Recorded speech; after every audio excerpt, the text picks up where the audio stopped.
Because he's saying, I don't want you to rejoice about what's happening to you right now or how you feel right now, but I want you to rejoice in the fact that the outcome is going to be beneficial to your salvation. It's going to be beneficial to our relationship. They say what you praying for.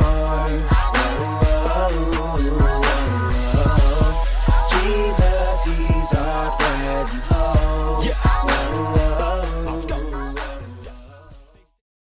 Lord, everybody, this is Everyday Preachers answering everyday questions right back at you. This is the day the Lord has made. I will rejoice and be glad in it. Are you smiling this morning? You're smiling this afternoon? Are you smiling this evening? Or you're frowning? And if you are frowning, what are you frowning to? If you are smiling, what are you smiling to? Think about it just for a moment.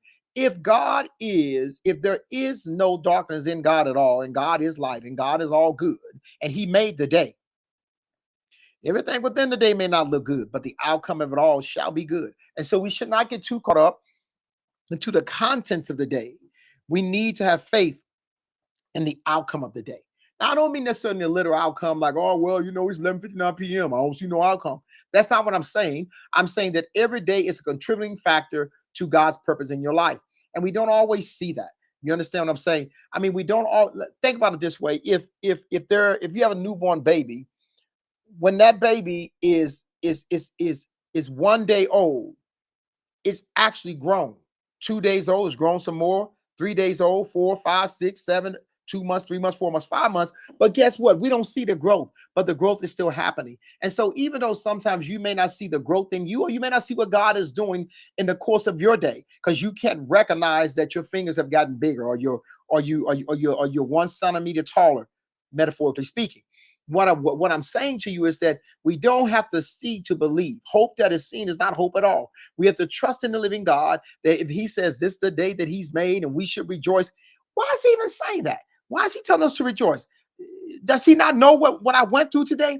I do know what you went through today, but I also know that I'm God. And I know, according to Romans 8:28, that all things work together for the good to them that love the Lord, to them that call according to his purpose. So God is prophesying almost when he says, rejoice in the Lord. He says, this is the day the Lord has made. I will rejoice. He's telling you, go ahead and rejoice. He tells us over in the book of Philippians, the 6th chapter.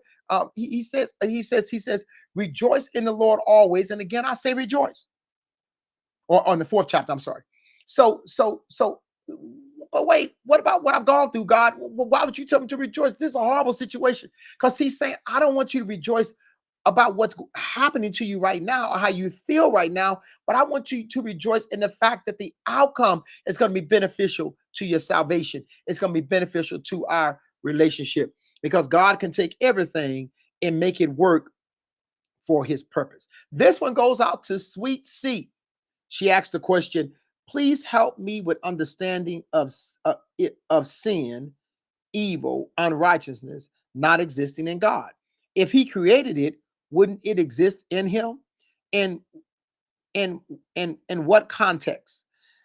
This is her, not me. In Psalms 92:15, she says, she uses the AMP version. She says, they are living memorials to show that the Lord is upright and faithful to his promises. He is my rock, and there is no unrighteousness in him. She also uses Isaiah 45:7. I form the light and create darkness. I make peace, national well-being, and I create physical evil, calamity. I am the Lord who does all these things. And so, first of all, let's take a look here at Psalms 92:15. The scripture makes it clear. And I guess this is where you're saying you're confused. There is no unrighteousness in him. So Psalms 92 affirms to us that the very nature of God is morally perfect, that he is upright, he is faithful, he is just. And when it used the phrase no unrighteousness in him, that means that God is incapable of sin, injustice, or any type of moral failure, right? It means that he is the standard of righteousness. He is what sets righteousness. Okay. And when we look at the part of the scripture says that God is our rock. Now, what he's saying here is that the rock is intended to convey the idea that God is unchanging, that he is trustworthy, that he's the same yesterday, today, and tomorrow. The rock is intended to portray to us that he is pure, right? And so it's not easy to move a rock. Think about a big rock. Think about a mountain, right? And physically go try to lift that mountain and move it.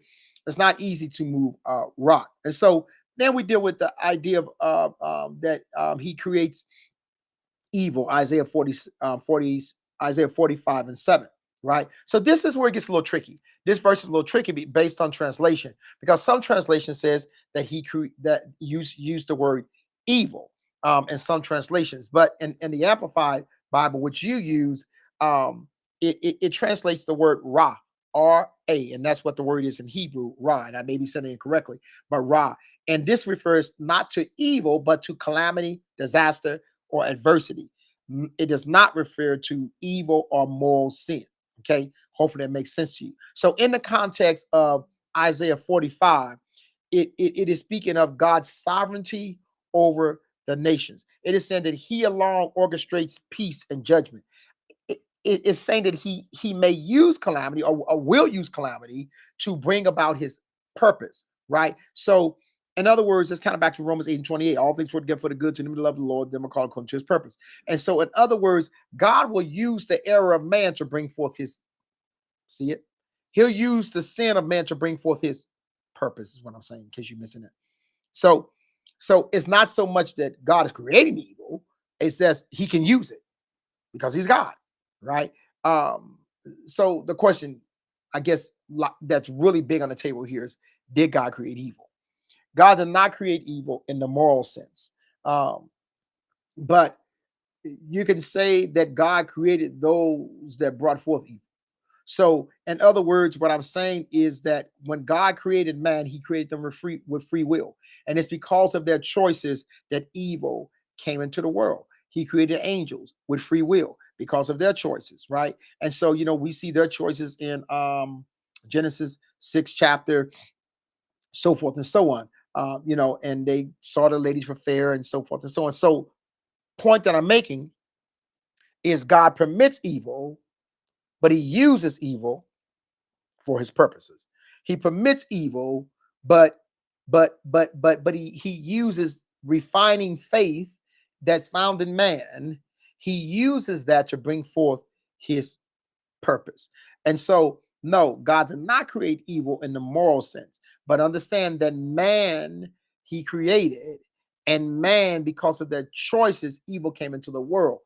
Sin came into the world. The same way with Adam and Eve, right? Adam sinned, and Adam sinned because of his disobedience. You see, anytime you do something opposite of God, you bring forth evil. Opposite of his creation will bring forth evil. So it's not God, it's man.